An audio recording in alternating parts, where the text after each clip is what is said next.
Howdy folks, welcome to yet another concert review. This time we're talking about Eric Clapton at Madison Square Garden on September 19th, 2025. Now, I've been wanting to see Clapton for some time. He's one of the all-time greats of blues rock. Sure, his style did start to lean more towards adult contemporary from the 80s to now, but his classic stuff still holds up as some of the best rock you can get anywhere. So I, of course, jumped on this opportunity to see him. And how was it? I'll tell you. So as far as I can tell, the stage setup's pretty much the same as he's had it for a few years now. A stage populated by lights that almost look street-lightish, along with some lights in the back. Then up top are a series of rectangular screens with each typically focusing in on a different angle or a different member of the band performing. In addition, before the start of the show, the screens displayed a couple of images. The first of these was various angles of Clapton's Strat, and then after the opening act was an ad for the new deluxe edition of Journeyman. Overall, I'd say the stage setup works well considering the kind of concert this is. You probably wouldn't expect to get anything too crazy with it, and indeed, you don't get anything too crazy, you just get something that works well. And there's nothing wrong with that. As for merch, they had some pretty good stuff on offer. I got a Slow Hand shirt and a really cool tour program. I should get more of these at shows, as I don't typically tend to get them. They also had some other stuff like posters and keychains and the like. The opening act with Wallflowers, the band of Bob Dylan's son, Jacob. Overall, they were alright, definitely a bit better than I was expecting. Jacob's voice did definitely remind me of his father's a little bit. Probably the best aspect of their set was their guitarist, Chris Masterson. He sounded really good and did some great solos. His Gibson Firebird guitar also looked really nice.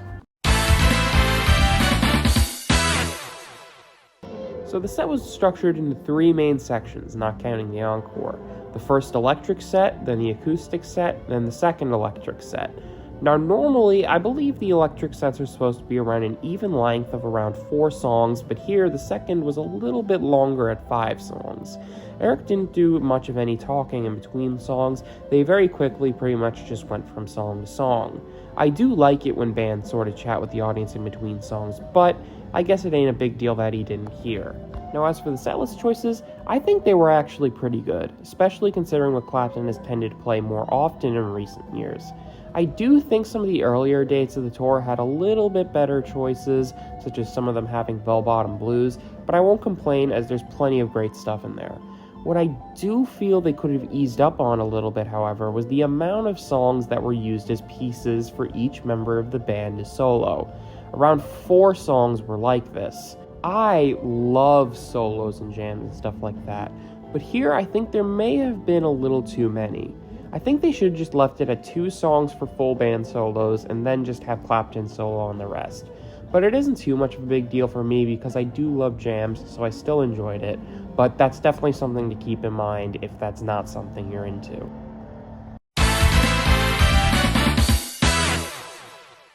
Easily one of the best parts of this set was the amount of Cream material. The big 4 Cream songs, White Room, Sunshine of Your Love, Badge, and Crossroads were all present here. Clapton really brought the house down with these. White Room, arguably one of Clapton's best songs period, was a powerful opening number. Personally, I feel the song would work better as the closer, but it still worked great here. Sunshine of Your Love, perhaps one of his most iconic guitar riffs, had Clapton sharing lead vocals with Nathan East and one of his backing singers. On Badge, Clapton gradually built his guitar up to an explosive sound at the end of each verse, and the added "Where Is My Badge" coda was absolutely beautiful.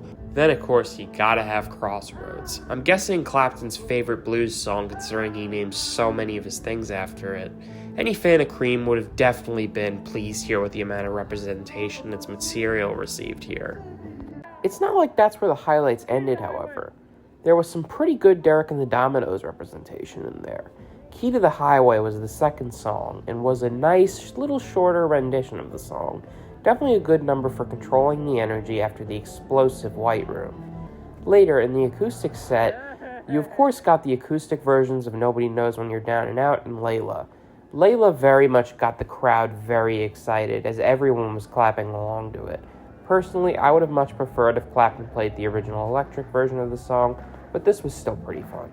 Later on, the song Little Queen of Spades had me thinking it was Have You Ever Loved a Woman for a second, probably because they're both slow blues numbers in the same key, and they opened very similarly. And then at the end of the second electric set, we got a nice deep cut, Gotta Get Better in a Little While. In case you don't know this song was a live staple for the group, and was recorded for their second album, but of course that never saw the light of day. As such, the song first appeared on the Derek and the Dominoes live album, and in more recent years, Clapton has been adding it back into his sets, and rightfully so, as it's definitely one of the best songs by the Dominoes. A very funky and jammable song, definitely one of the best songs from the concert. As for some other highlights, Can't Find My Way Home was very nice to see here, and Nathan East's vocals on it were very good. But perhaps the biggest surprise of this concert was this song called Old Love. Now, I'm not really into Clapton's later stuff personally, but this song right here really surprised me, even though I had heard it on the Unplugged album previously and didn't think much of it. What made this song notable was Clapton's solo. Oh man, this was good. He was just really in his element for this one, and it was absolutely electrifying. I guess that's how you make a newer song more exciting for people going to concerts for the classics, by making it have something really stand out in it. Definitely one of the best solos of the night. And finally, the last song I'd like to highlight here was the lone encore, Cocaine. The song started with a brief sing-along to the riff with Nathan East. This song is yet another great classic Clapton song, and is one of the ones that was a full band jam. In fact, the piano solo included a little snippet of Satisfaction by the Stones, which was pretty fun. Overall, definitely a good way to end the show. Although, to be honest, I think I might have ended it with White Room, personally. Something else I'd like to note is that as we were leaving, the house lights went off, almost as though the group were coming back to do a second encore, but this didn't happen. Maybe they were planning it? Who knows?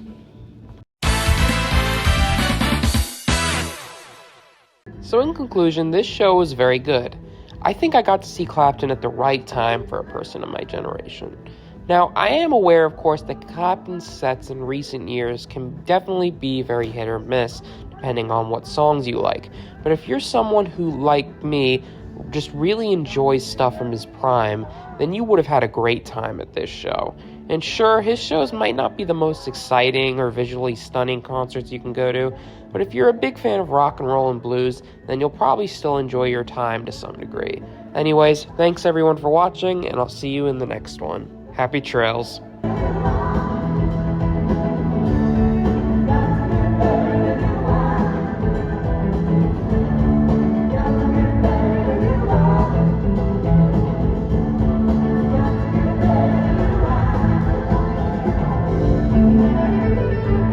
Yeah, it's oil!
Keep it on!